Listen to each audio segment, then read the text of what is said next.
สบายดีพี่น้องสบายดียามเช้าๆพี่น้องตื่นมามื้อนี้บรรยากาศโคตรดีเลยพี่น้องลมพี่น้องเลยบรรยากาศโคตรดีเลยพี่น้องเลยกำลังสิย่างไปร้านแม่เขียวพี่น้องสิไปเบิ่งว่าจะเพิ่นเตรียมยังเนี่ยเนาะสิไปเตรียมซอยพี่น้องมื้อนี้สิพากันไป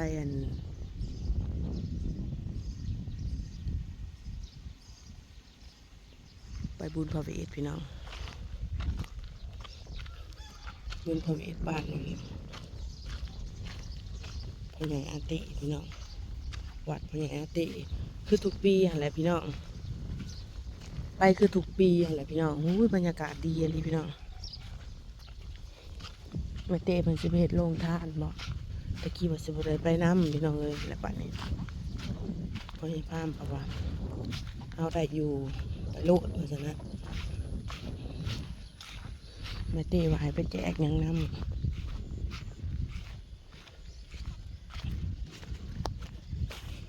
ที่อยากไปเบิ่งตื่นแล้วบ่รู้ใครตื่นแล้วบ่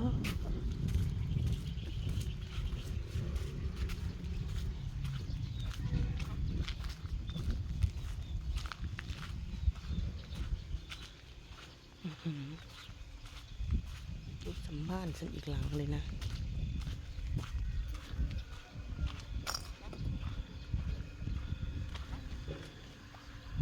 แค่ยังพันลุก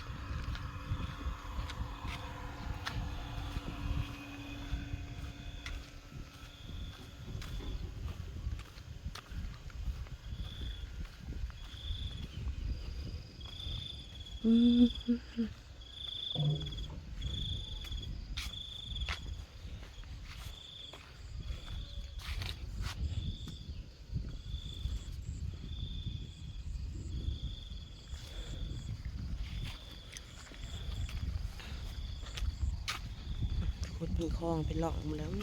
ธรรมชาติพี่น้องบรรยากาศมันโคตรดีเลยพี่น้องเลย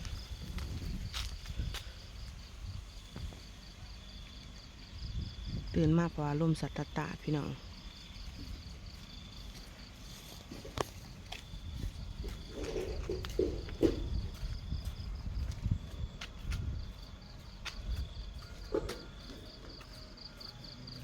นี่เป็นตาเจ๊เคียวทันลูกบ่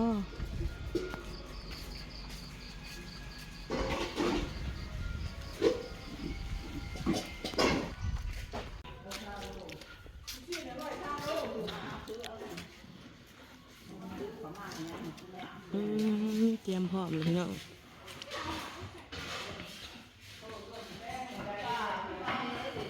มีกาแฟมีโซโลนมบ่เนี่ยมีโอวันตินพี่น้อง ลงทานแม่เตะพี่น้องเอ้ยเตรียมพร้อมพี่น้องลูกจีน120โลพี่น้องเอ้ยเพราะใหญ่อาเตะนี่บวชได้4 พรรษาอะไรนี่พี่น้องเอ้ย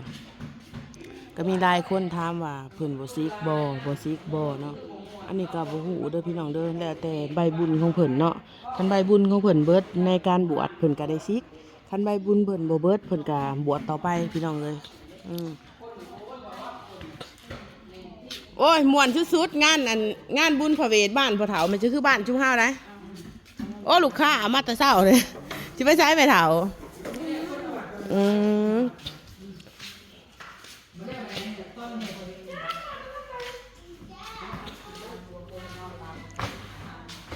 นอนรับตื่นมาลงให้หน้าต่อ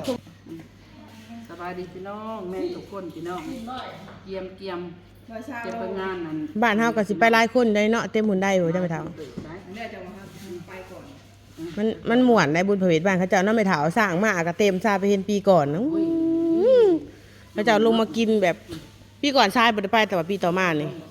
มันสิคือเฮาได้นะโต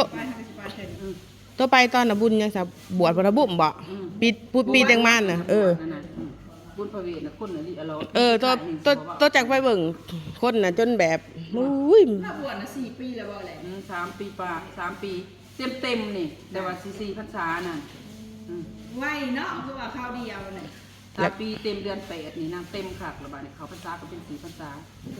ก่อนบวชสิเขาพรรษาเนาะ ก็มีผู้ถามอยู่เนาะว่าพ่อใหญ่อาเต้เพิ่นสิได้ซิกอยู่บ่เพิ่นได้ซิกอยู่บ่แม่เขียวแล้วแต่ใบบุญเพิ่นเนาะ แล้วแต่ใบบุญเพิ่นเด้อแล้วลูกสาวก็ลูกเคยไปอยู่เป็นผู้มาซิกเพิ่นบ่ซิกได้ อืมอืม ซาลูกเคยไปคุ้มเมซิบ่โอ้ยยัง นี่แต่นะบุกว่าออกยังไม่พอมาอยู่เฮือน เอาใบบุญไผใบบุญมันยังบ่เบิดใบบุญบวช อยู่ยังไงมา อืม บ้านนี้เผาเลยเนาะเผาแล้วต้องทำทานเนาะทำบุญซะทำบุญซะอยู่หน้าวัดหน้าว่าซะดีเลย เราชุมจะอัน เดี๋ยวนี้อัน เจ้า นี้ เจ้าก็พี่ไอ้ เรา60ปลายเลยน่ะ63 ได้ยิ่งหนุ่มแต่มือนะฮะลงเพจ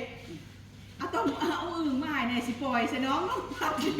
เป็นเน่นมากโอ้ย เพื่อนอาหาร10 หน่ บา อย ท เขากินไม้ปีกับลูกพีว่ะโอ้ย เลี้ยงกบแล้วคือว่าเลี้ยงเมียนี่นะที่น้องอยู่ พอ บวชอ่างแล้วละเลี้ยงนำ เดี๋ยวไปปล่อยลงวัดเนาะ แต่ใบบุญเพิ่นถ้าเพิ่นเบิดใบบุญนั่นในการบวชเพิ่นก็ได้ซิกเนาะคันใบบุญเพิ่นบ่ยังเพิ่นก็บวชต่อ เป็นอันครูบาอาจารย์ที่ว่าเป็นบริษัท แต่อีพอห้ามันห้าไปคุ้มแห่งซีแล้วยังสวยแห้งตอนห้าสิไปกรุงเทพครั้งแรกในบ้านพามาหายน่ะเป็นบวชจะน้องแตะเลย แม่ใหญ่เกี้ยวบกคุ้มได้แม่ใหญ่เกี้ยวนี่แม่ใหญ่เกี้ยวปลูกแคนแต่มือทำอิฐให้อันพอนั้นอันมันยืนใน ในศีลธรรมในศีลในธรรม ในศีลธรรมนะให้นิพพานในศีลธรรม บอกจังซั่นหรือบ่ตั้งแต่มื้อน่ะบ่ไปเฒ่าตั้งแต่มื้ออันบวชครั้งแรก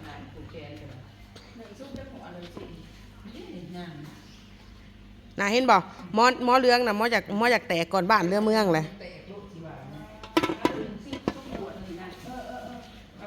กินแม่ปั่นกินแม่ บ่เฮ้ยนี่กูสิไปกันไหน จักเด้ถามมันเมื่อคืนนี่ว่าขี่น้ำไม่เด้อมันว่าขี่ก็ขี่ตะกี้มันว่าสิขี่เนอบุ้มขี่เนอบุ้มเอาบุ้มค้ามาแล้วสิขึ้นสวรรค์เลยว่ามึง สิได้ขี่หุ่นได้มันน่ะมันเจ้ารถมันเอง เยี่ยมแม่เลยปูขอกาแฟ เต็มลังรถมันบ่ทันสุกไปเถาเอ้ยอันลูกศิษย์หมอนี่นะอยากสุกแต่ตัวเรืองหั่นแหละอยากแตกเลย เนี่ยว่าเป็นแบบนั้นแล้วธรรมดาหนึ่งต่างหากเท่านั้น หนึ่งแต่มันอันนี้นะมันห่อนละคล้ายพามันโลดยางมันไปถามมันแตกกับมันเป็นยังดอก ยังห่อนก็มีนะฮะเกี่ยวหอกฮะพักกันแรกเลยเกี่ยวหอกใส่พวงได้ลูกตัวน่ะ มียังกินในตู้นะไปเห็ดมาให้คนแขกก่อน มันมีอะไรนะมีเศษไก่ ไปใส่กระห่วงมาอยู่ในนี้อันนี้จะลูกครัวกินยังกินมาแล้วจะเอาดอก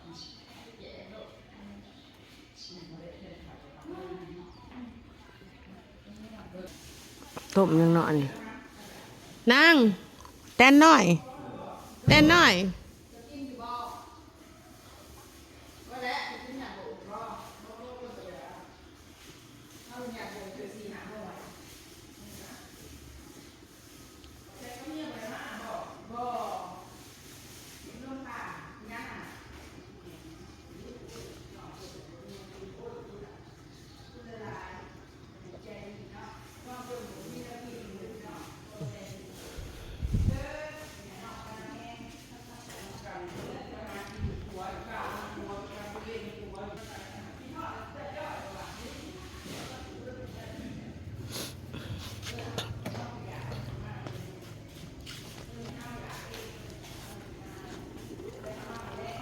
อุ้ยอุ่นหน้าข้าวปุ้นตะวานี่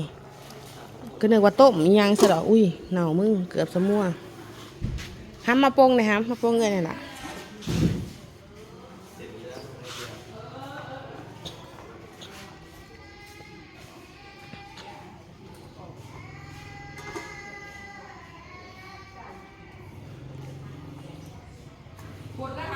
โพดลายไม้เท้าจนอกเลยเชียงไผ่ ขายเหล่าก็เฮ้ยโอ้ยคือเก่าโมย คือเก่าไปมาค้างอยู่ร้านไม่เท่าตัวเนาะ เ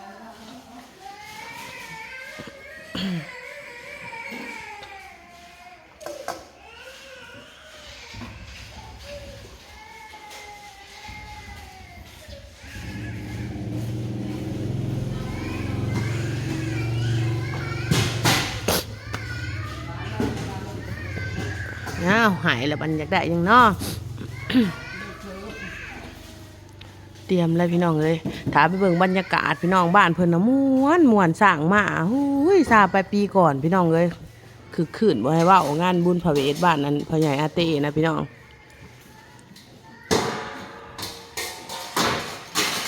เอาไปซุ่มกันเนาะ ห้วยว่าตะกี้บ่สูดไปห้วยบ่ได้เด้อนี่บ่อัน ยังไปถาวม่วนอันตัวเนื้ออันนั้นยังบ่ทันสุกหายเมื่อแล้วเมื่อแล้วพี่น้องก็จะล่าคลิปนี้รอติดตามชมตอนต่อไปนะพี่น้อง สบายดี